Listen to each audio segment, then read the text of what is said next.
Hi guys.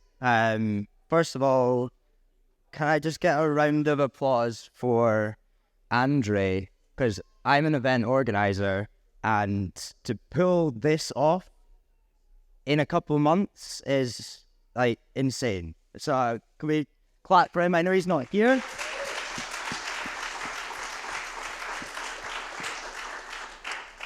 So for those of you that don't know me, I run a company called the Bitcoin Collective, and we ran a conference in Edinburgh just over a year ago, Bitcoin only, and it was amazing, like amazing. But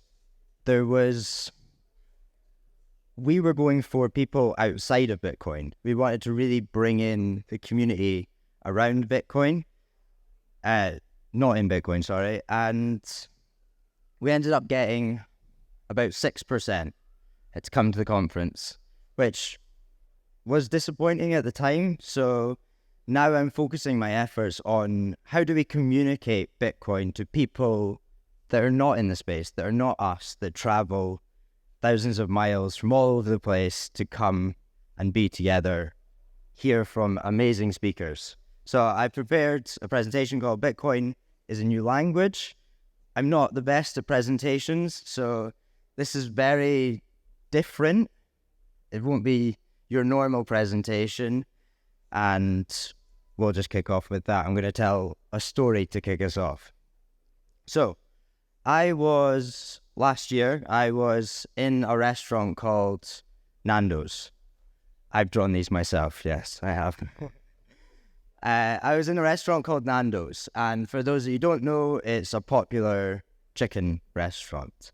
And I was there with my friend who doesn't like Bitcoin, and I refrained from talking about it because I'm like, I want to keep this guy as my friend, so I'm not going to bring it up all the time. But at this point, he brought it up, and I was shocked. I was like, you don't like Bitcoin?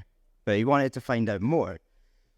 But unfortunately, this sent me into something that I like to call Bitcoiner mode. And within the first 5 minutes, I had explained the history of money, inflation, monetary policy, why his savings account was like a melting ice cube. And this was in the space of about 5 minutes. And this was the result. This was the result. There we go. And so what he said next is the premise of this talk. He said this: it's like you're speaking another language. And when I actually stood back, I was like, it kind of is. I am speaking a different language. He didn't understand any of this. So I based my presentation on this guy saying that it's like another language.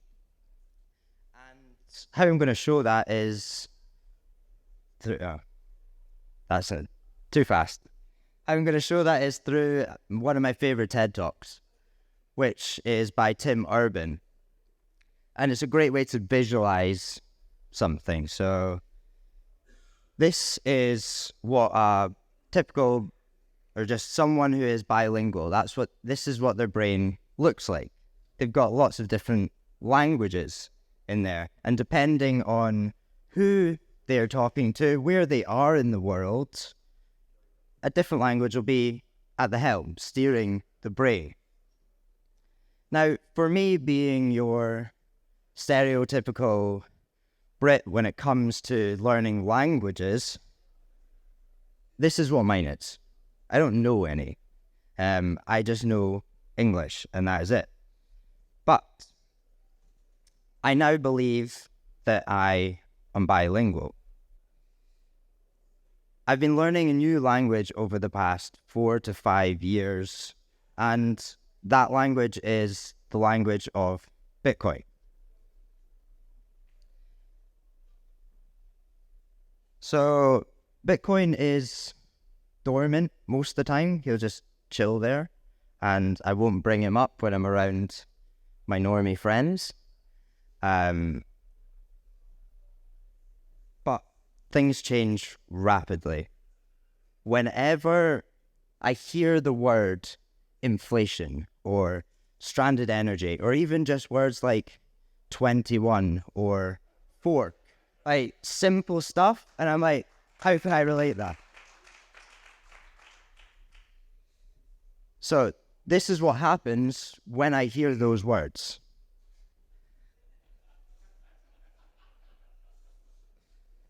So clearly, going back to Nando's, I clearly wasn't communicating this message in the right way because the Bitcoiner had taken over. And I was just shouting everything that I'd learned at him. So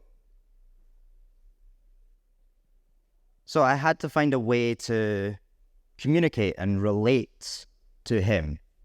And because I'd failed, I hadn't understood that he wouldn't understand it in one sitting. And I was throwing out 5 years of learning over one meal. It just wasn't working. So I had to communicate in a better way. And I like to apply here something called the innovation of diffusion. A lot of you probably don't know it by the name, but you definitely will recognize it by the look of it. So it's a theory by Everett Rogers, and it shows how we go from something new as a concept into the mainstream, and something becomes accepted in the mainstream.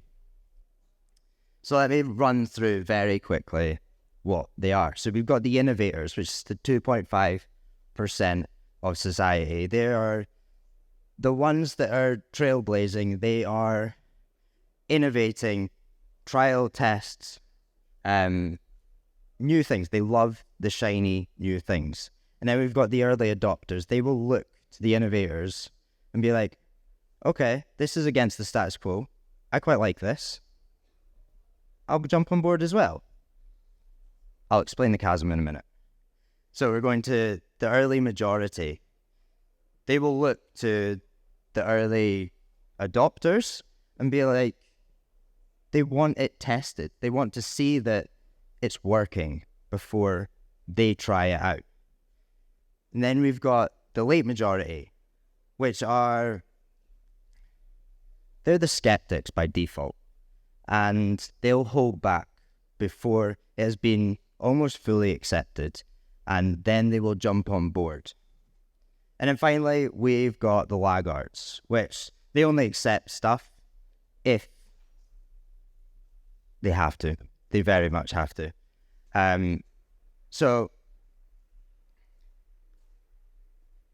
we are here. We are the innovators. I don't know if I've got light on this, but we're the innovators and the early adopters.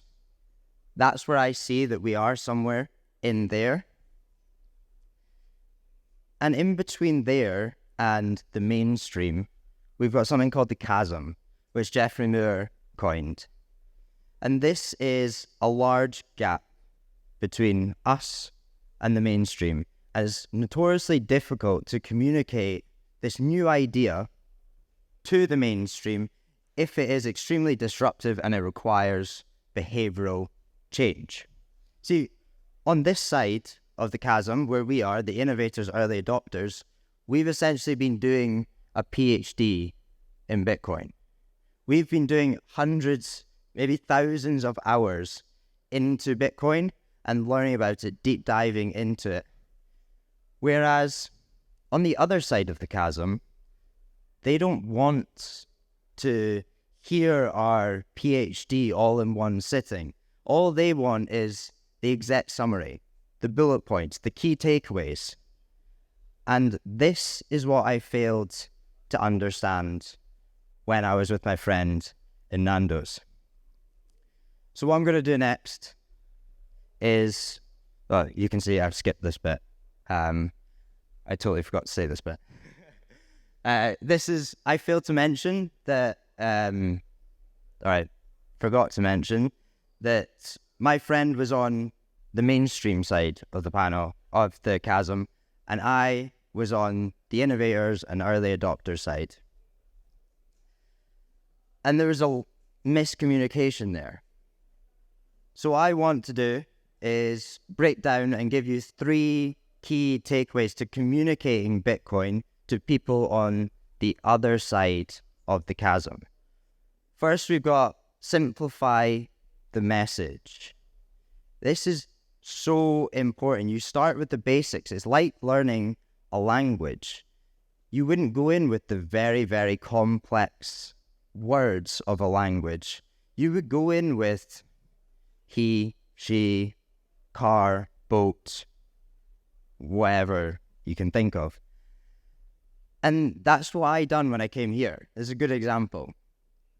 So I learned a bit of Portuguese before I came here. And now I've said that, I've totally forgotten what I was... the Portuguese. So I learned Passo pagar em Bitcoin. Do you accept Bitcoin? And uma cerveja, por favor. 1 beer, please. These were the important things that I wanted to know when I was coming here. Can I get a beer and can I pay for it in Bitcoin? And that was my exact summary of Portuguese. Next, we've got focusing on the benefits, not the features. People don't buy a drill for a drill. They buy it for the hole that it makes. So focusing on the benefits of Bitcoin rather than the features is the best way to communicate this. It gives you financial sovereignty. It shit. I'm at a Bitcoin conference, I was just totally blanked. The benefits of it.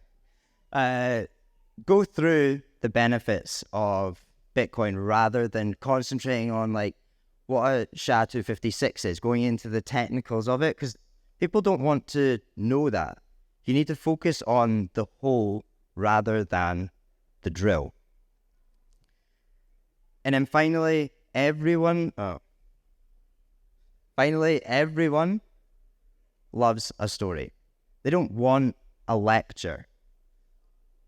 They want a narrative that they can relate to. Rather than saying, you want to say, I know a person that is doing this in the Bitcoin space, and tell them the story, rather than Bitcoin is this decentralized digital currency. That puts people off, in my opinion, what I've found. So stories stick where facts don't. And that's how I've tried to design my presentation, is telling it through a story. So if you just take 1 point away from this presentation, I will be happy. And I feel like doing that through a story is way more beneficial, and beneficial to the person that is on the other side of the chasm. And then finally, I want to finish on this. It's a quote by Martin Luther King Jr. One of the great liabilities of history is that all too many people fail to remain awake through great periods of social change. Every society has its protectors of the status quo and its fraternities of the indifferent who are notorious for sleeping through revolutions. Today, our very survival depends on our ability to stay awake, to adjust to new ideas, to remain vigilant, and to face the challenge of change. I feel like this is just as relevant and applying it to Bitcoin as it was in the 60s for the civil rights movement. Our role is not to speak about Bitcoin, it's to translate Bitcoin into a language that they can resonate with. But, I'm going to finish on this. For the remainder of this weekend, I guess we can just let the Bitcoiner loose. So, thank you.